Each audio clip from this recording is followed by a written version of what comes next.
Success story नहीं है ये, फेलियर स्टोरी भी नहीं।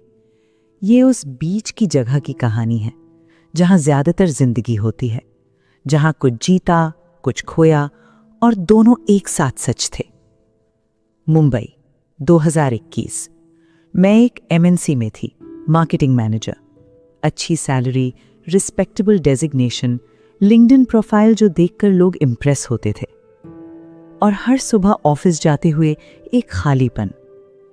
मेरा काम था दूसरे ब्रांड्स के लिए कैंपेन्स बनाओ, उनकी स्टोरी बताओ, उनका विजन सेल करो। मैं अच्छी थी इसमें, बहुत अच्छी। लेकिन एक दिन एक क्लाइंट प्रेजेंटेशन में जब मैं उनके नए प्रोडक्ट की स्टोरी बता रही थी पूरे पैशन से, मेरे अंदर कुछ हुआ। यह पैशन मैं किसी और के लिए क्यों लगा रही हूं? वो एक सेकंड का थॉट था, लेकिन वो थॉट वो गई नहीं। रात को पति करण से बोली, मुझे लगता है मैं गलत जगह हूं। उसने लैपटॉप से नजर उठाई। मतलब मुझे खुद कुछ करना है, अपना। उसने एक सेकंड देखा, फिर वापस लैपटॉप पर। ईएमआई है, लोन है, प्रैक्टिकल सोचो। प्रैक्टिकल, वो वर्ड जो हर ड्रीम को धीरे से मारता है। मेरा आइडिया था हैंडमेड होम डेकोर। हाँ, उस इंडस्ट्री में जो पहले से भरी पड़ी है। लेकिन मेरा एंगल था लोकल आर्टिजन्स, छोटे कारीगर जो डाइंग क्राफ्ट्स को जिंदा रखते हैं। उनका काम, उनकी स्टोरी, अर्बन बायर्स तक। नाम सोचा, मिट्टी और धागा। करण ने सुना, रिया, हैंडमेड डेकोर, इसमें मार्जिन है, इसमें स्केल है। अभी नहीं, लेकिन हो सकता है इसे ईएमआई नहीं भरते। मम ने सुना, बेटा इतनी अच्छी जॉब है, स्टेबल है, ये सब क्या है? मम, मुझे खुद कुछ करना है। खुद करना है तो शौक रखो जॉब के साथ, ये फुल टाइम करने की क्या जरूरत? सबके पास रीजंस थे, लॉजिकल, प्रैक्टिकल, सही भी। और मेरे पास सिर्फ एक फीलिंग थी। फीलिंग से बिजनेस नहीं चलता, लेकिन फीलिंग्स के बिना बिजनेस शुरू भी नहीं होता। मार्च 2022, मैंने रेजिग्नेशन दी। एचआर ने काउंटर ऑफर दिया, सैलरी बढ़ाई, डेजिग्नेशन अपग्रेड किया। मैंने थैंक यू कहा और फिर भी छोड़ दिया। घर पर जब बताया, करण चुप हो गया। लंबी चुप्पी। तुमने पहले डिस्कस नहीं किया, तुम मानते नहीं, इसलिए बिना बताए किया। वो सही था और मैं भी। हम दोनों उस रात अलग अलग साइट्स पर सोए। अगले दिन उसने कहा, रिया, मैं सपोर्ट करूंगा, लेकिन हमें प्रैक्टिकल भी रहना होगा। तुम्हारे पास 1 साल है। अगर 1 साल में कुछ बनता नहीं दिखा तो वापस जॉब। 1 साल? हां, डेडलाइन। बिजनेस को डेडलाइन नहीं होती, लेकिन मैरिजेस को होती है। मैंने हां कहा और उस हां के साथ टाइमर शुरू हो गया। इंस्टाग्राम पेज बनाया, लोगो डिजाइन किया, वेबसाइट बनाई और बैठ गई। ऑर्डर्स नहीं आए। पहला हफ्ता कोई नहीं, दूसरा हफ्ता 1 ऑर्डर, मेरी कजिन ने सपोर्ट में। तीसरा हफ्ता फिर कुछ नहीं। मैंने आर्टिजन से टाई अप किया था, राजस्थान से एक बुनकर, यूपी से एक मिट्टी के कारीगर। उनके प्रोडक्ट्स ब्यूटीफुल थे, लेकिन ब्यूटीफुल प्रोडक्ट्स बिकते नहीं, मार्केटिंग चाहिए। मैं मार्केटर थी, ये मुझे पता था, लेकिन खुद के लिए मार्केटिंग करना ये अलग था। किसी और की ब्रांड का पैशन था, खुद की ब्रांड का डर था।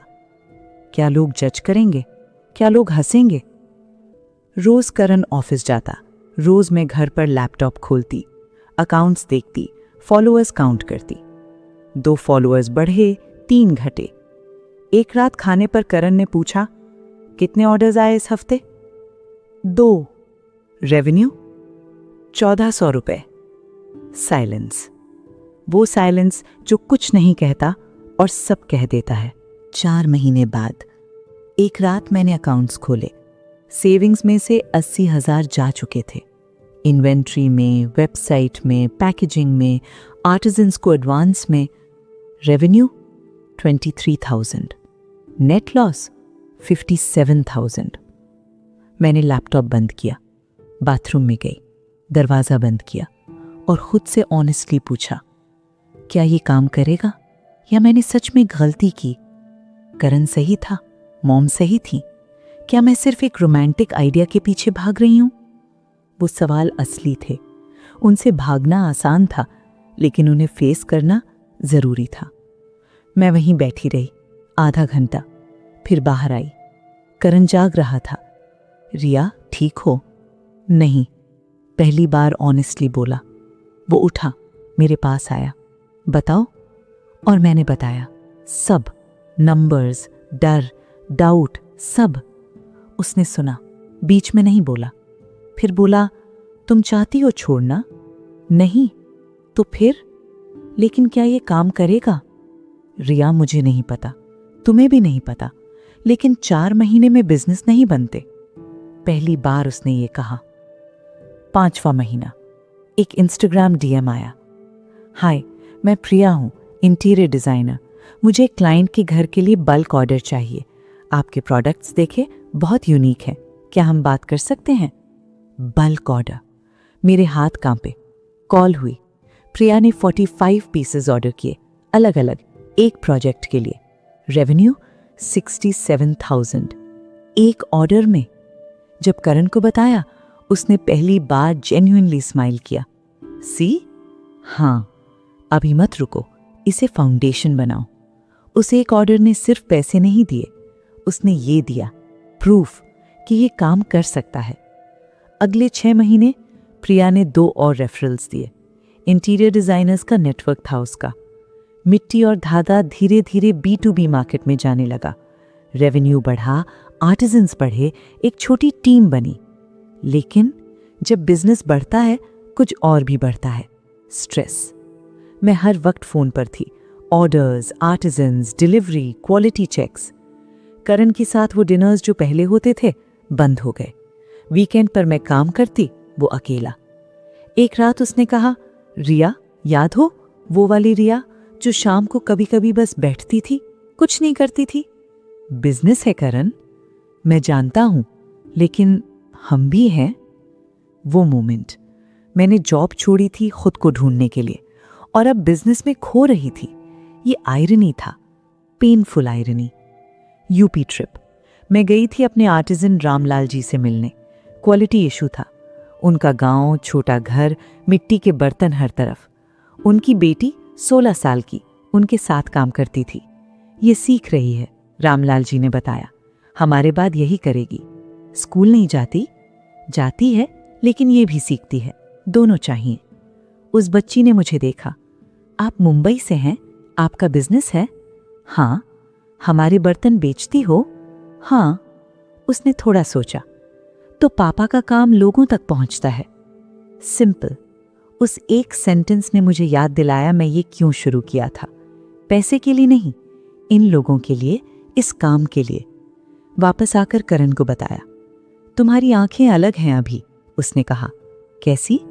वैसी जैसी तब थी जब तुमने पहली बार ये आइडिया बताया था। मार्च 2023। 1 साल पूरा हुआ। करण ने कहा था 1 साल। मैं डरी हुई थी। उसने शाम को बोला, बताओ नंबर्स। मैंने बताए। रेवेन्यू 4.2 लाख साल भर में। प्रॉफिट अभी नहीं, लेकिन ब्रेक इवन के करीब। आर्टिजन्स 7, पहले 2 थे। ऑर्डर्स रेगुलर, कंसिस्टेंट नहीं, लेकिन आ रहे हैं। करण चुप रहा। ये प्रॉफिट नहीं है? नहीं, लेकिन ये कुछ है।